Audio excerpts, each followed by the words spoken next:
95.5 R&B and old school for the Lou. I was presented with the opportunity to meet and interview Dr. Umar Johson. So I decided to go live and welcome to St. Louis. Glad to be here. So not only are you here to talk about all the things that you do, but he also has a brand new book, Psychoacademic Holocaust, the Special Education and ADHD Wars Against Black Boys. Not just Black boys, but Black girls too, honestly. But welcome to St. Louis. Welcome to the radio station. Thank you for this opportunity. So we were talking offline just about special education, ADHD. So tell me about the work that you do as a psychologist. As a school psychologist, there's different types of psychologists. My doctorate is in clinical. Okay. So a clinical psychologist specializes in the diagnosis and treatment of mental illness, depression, schizophrenia, anxiety disorder, post-traumatic stress disorder, eating disorders. Right. That's clinical. But school psychologist is a psychologist of learning. Our job is to evaluate to determine if children have learning disabilities. Okay. So school psychology differs from clinical psychology because you're only dealing with how the mental problems can affect learning. Gotcha. So if a child's mental problem does not affect learning, they do not get special ed. So let's say you have a son with ADHD. Okay. ADHD is not a special ed disability. It's a mental disorder. Right. It's clinical. Right. Okay. But if it affects the child's ability to learn, Right. then he can be put in special ed. So we're dealing with reading disabilities, math disabilities, autism, intellectual disabilities, speech and language, deafness, blindness, traumatic brain injury. But the big black four are the reading disability, the emotional disturbance, mild mental retardation, and ADHD. And so you concentrate on this in this book. You talk about it being a war against Black boys. So tell me about ADHD and the war against Black boys, and how long were you actually looking into this and researching it? Well, I've been a school psychologist for almost 20 years now. Okay. So I'm very well versed in this. ADD came to us in 1980. Okay. It was not ADHD at first. It Exactly. was ADD in 1980.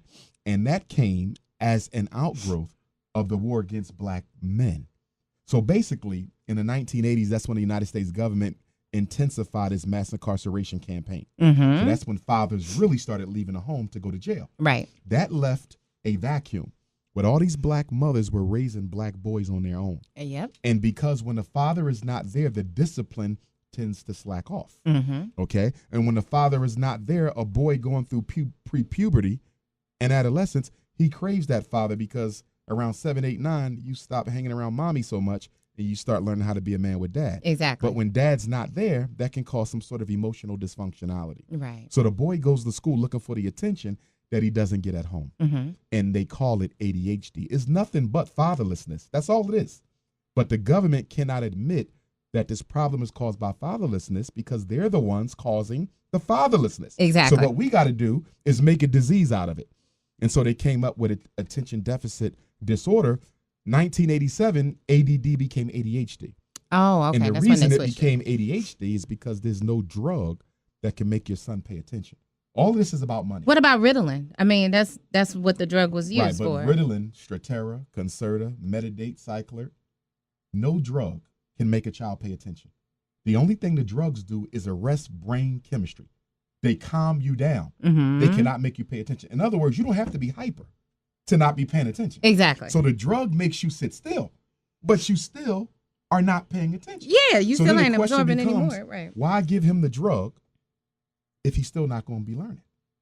Because the purpose of the drug is so that the white teachers who teach our boys, most of whom don't even want to be in there with them, Hello. can have an easier school day. So the drugs ain't for the kids. It's for the It's teacher. for the teachers. Now, I call ADHD what it really is, which is not attention deficit hyperactivity. What it really is ain't no daddy at home disorder, ADHD. That's all it is. 85% of Black boys on stimulant medicine don't have a father or father figure. 80%. 85. 85%. And in some cities, it's higher than that.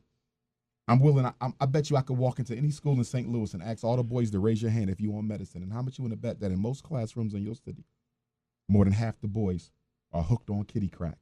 And I call it kitty crack because the Drug Enforcement Agency classifies Ritalin as a Schedule B drug. That means Ritalin is just as addictive and it's classified. And y'all pass those pills around too. Be honest. Don't Yeah. act like you haven't taken Ritalin for fun. Cocaine Like, and I've opium. never, but, cocaine you know. and opium. Ritalin is classified Yeah. with cocaine and opium by the Drug Enforcement Agency.